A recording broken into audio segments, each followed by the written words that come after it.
मैं खुला चैलेंज भाजपा नूं ते अपने सारे विरोधियों नूं करदी हां जिहड़ा भंडी प्रचार कर रहे ने कि इन्हां ऑर्डीनेंस के उत्ते मैं दस्तखत करके मैं सहमति दित्ती। जिस बंदे ने अपनी 4 साल की कुर्सी छड्डती अपने वास्ते नहीं, इस किसानी अंदोलन सब तो पहले कुर्बानी संघर्ष नूं जे किसी ने कीता फर्ज अदा मैं कीता ते कादे वास्ते छड्डी जे मैं साइन कीते सी ना मैं साइन कदे कीते ना मैं कदे करा ते जिथे मर्जी मैं आज ओपन चैलेंज देंदी हां कि मेरा एक साइन कढवा के एक बंदा दिखा दे। प्रधानमंत्री जिहड़े इत्थे उत्थे किसानां नाल गल करी जांदे, कदे गुजरात जाके कदे उत्तराखंड जाके पता नहीं कित्थे कित्थे, लेकिन जिहड़े बुरे मुँहे बैठे हुए ने उन्हां दे कोल जाण दी एक मिनट वास्ते खिचल तक नहीं, पता नहीं की डर हैगा उन्हां तों। 50-55 लोग जिहड़े शहीद हो गए ने, कौन जिम्मेवार है, किस कारण ये मरे ने? ये सारी जाना बच सकदियां सीगियां।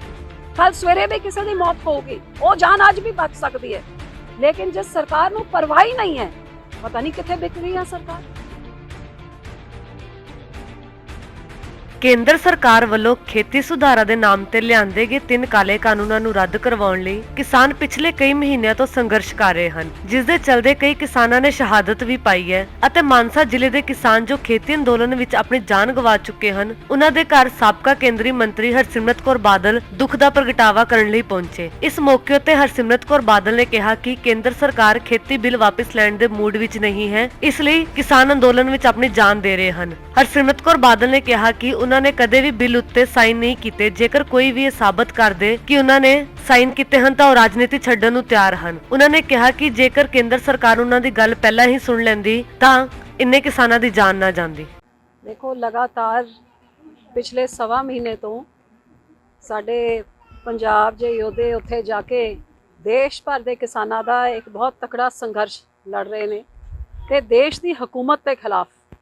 आज ये पंजाब के नौजवान, पंजाब के शेर, पंजाब की बुजुर्ग मातावां वीर सारे इकट्ठे होके उत्थे सवा महीने तो कड़कदी हुई ठंड च सड़कां 'च बैठे हुए ने कि जिहड़ी केंद्र की सरकार ने साडे उत्ते एक काले कानून थोपते ने, साडे तो बिना पुछे, साडे बिना मंगे, साडे उत्ते जिहड़े थोपे गए ने, इन्हां नूं तुसीं रद्द करो क्योंकि इहदे नाल साडा भविख रुल जांदा है। लेकिन किन्ने अफसोस की गल है कि जिस सरकार नूं बहुत चाह दे नाल देश दे लोकां ने चुनिया सी, वो सरकार हुण अपने लोकां तो ही इन्नी टुट गई है कि सवा महीने च एक भी उन्हां दा मंत्री वो सारे बॉर्डरां 'च बैठे हुए किसी किसान दे कोल नहीं गया। प्रधानमंत्री जिहड़े इत्थे उत्थे किसानां नाल गल करी जांदे, कदे गुजरात जाके कदे उत्तराखंड जाके पता नहीं कित्थे कित्थे, लेकिन जिहड़े बुरे मुँहे बैठे हुए ने उन्हां दे कोल जाण दी एक मिनट वास्ते खिचल तक नहीं, पता नहीं की डर हैगा उन्हां तों। अपने ही लोकां तो, अपने किसानां तो की डर हैगा ते लगातार बार बार ये सरकार 6 महीने तो बस आही कही जा रही है। पहले इन्हां नूं भी विचोलियों का अंदोलन, फिर जी कांग्रेसियों का अंदोलन, फिर जब कुछ नहीं चला फिर इन्हां नूं नक्सल, इन्हां नूं आतंकवादी, इन्हां नूं खालिसा, इन्हां नूं भंडन लग गए। बेचारे छोटे छोटे निक्के निक्के किसान जिहड़ी अपनी जान नूं दाह ते ला के उत्थे बैठे हुए ने, इन्हां नूं भंडन च लग गए।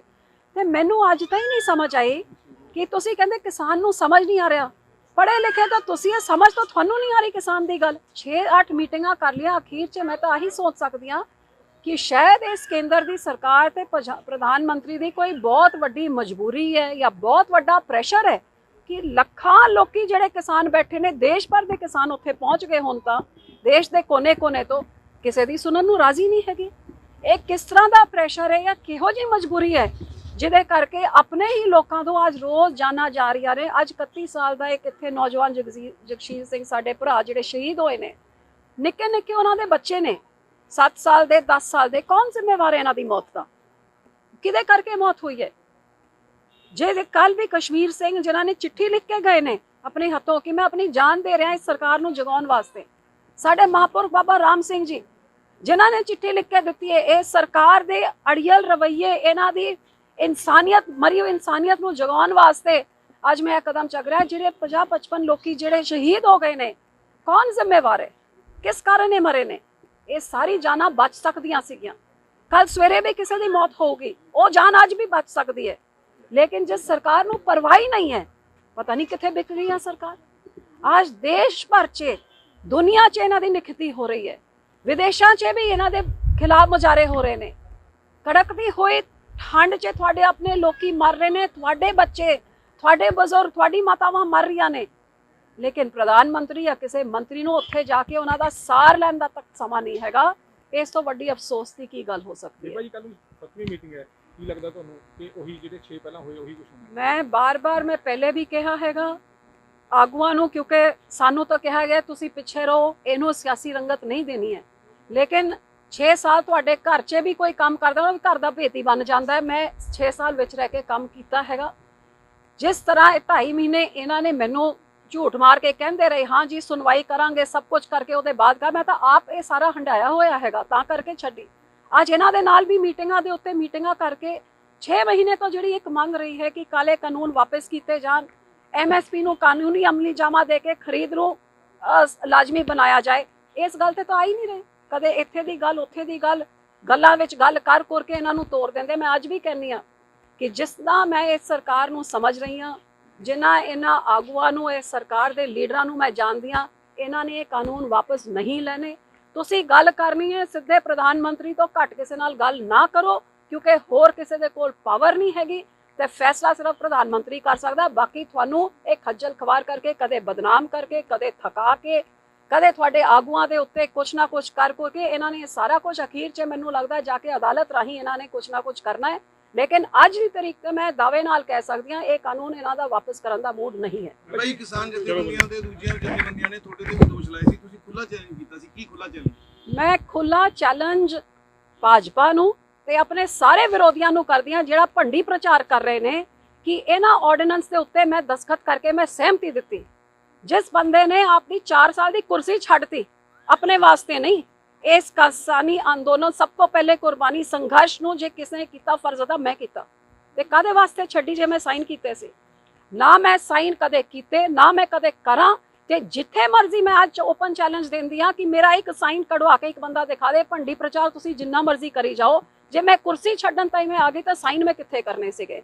ਅੱਜ ਮੈਂ ਚੈਲੰਜ ਕਰਦੀ ਹਾਂ ਜਿਹੜੇ ਆਰਡੀਨੈਂਸ ਦਾ ਤੁਸੀਂ ਕਹਿੰਦੇ ਹੋ ਕਿ ਮੈਂ ਹਿੱਸਾ ਸੀ, ਉਸ ਮੀਟਿੰਗ 'ਚ ਜਿੱਥੇ ਕਿਸੇ ਨੂੰ ਬੋਲਣ ਦੀ ਜੁਰਤ ਨਹੀਂ ਹੁੰਦੀ, ਤੁਸੀਂ ਦੇਖ ਲੈ 6 ਮਹੀਨੇ ਅੰਦੋਲਨ ਚੱਲਿਆ ਹੈ, ਸਾਰਾ ਦੇਸ਼ ਸੜਕਾਂ 'ਚ ਬੈਠੇ, ਕਿਸੇ ਦੀ ਸੁਣਵਾਈ ਨਹੀਂ ਹੋ ਰਹੀ ਤੇ ਕੈਬਨਿਟ 'ਚ ਕੀ ਹੁੰਦਾ? ਮੈਂ ਤਾਂ ਕੱਲੀ ਇਕਲੌਤੀ ਮੰਤਰੀ ਸੀਗੀ।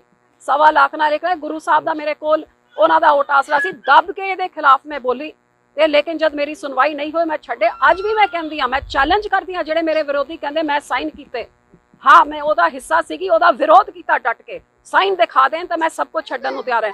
ਉਸ ਟਾਈਮ ਤੋਂ ਲੈ ਕੇ ਜਦੋਂ ਤਾਈਂ ਕਾਨੂੰਨ ਨਹੀਂ ਬਣਾ ਮੈਂ ਲੜਦੀ ਰਹੀ ਕੱਲੇ। ਅੱਜ ਤਾਂ ਤੁਸੀਂ ਸਾਰੇ ਸੜਕਾਂ 'ਚ ਬੈਠੇ ਹੋ, ਉਸ ਸਮੇਂ ਮੈਂ ਕੱਲੇ ਲੜ ਰਹੀ ਸੀ ਤਾਂ ਕਿ ਇਹ 50-55 ਜਾਨਾਂ ਬਚ ਜਾਂਦੀਆਂ।